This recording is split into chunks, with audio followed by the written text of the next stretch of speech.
Lui viene tutti fuori di per qua, un quartiere di farina, e te stai sempre a uno, una branca per uomo, una branca per uomo, una branca per uomo, e via. E spignaca dopo. E dove venivi questi? Ma in casa, A lui? poi sacchetto, sempre l'uni per qua.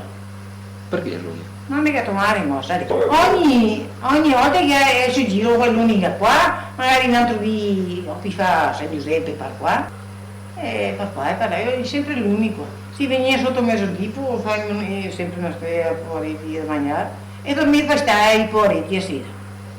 Io vai da mangiare stare, su a parte, printano, bisogno. Poi piove, ma dopo che io non ho paura, perché si che è fulminante che mi dà fuoco a tesa. Una volta era così. Ma succedeva chi dava fuoco a tesa? No, ma... Veniva insomma sti fuoretti? Non capire, tante volte.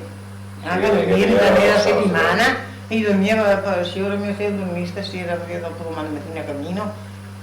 Ora sì, dormì, hai stato, qui sta, una branca di paia, io dormia per vacchi, sono mandato.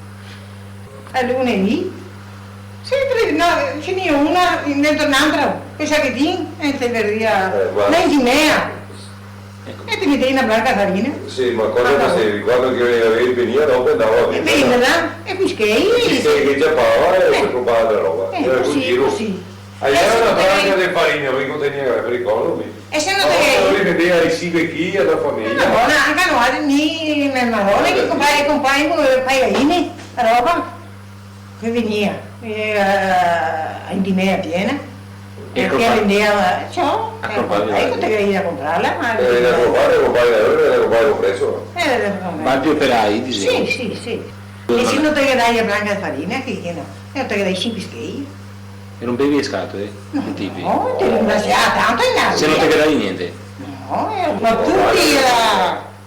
tutti... Ma perché tutti che dai? Se non era poco anche poi lì?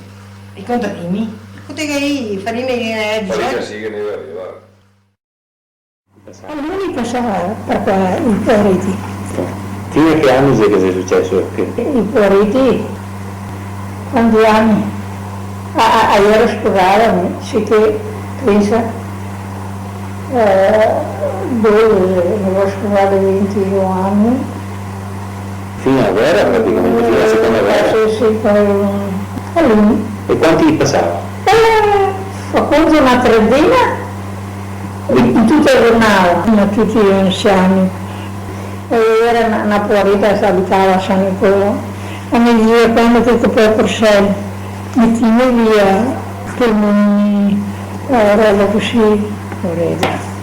Soprattutto uomini o anche femmine? Uomini e femmine. Sì, ne era tante femmine. E da dove venivi? Dalla città, Treviso. Da Treviso, da San Nicolò qui gran parte. E era più povertà. Sì. Era che domandava da dormire per casa.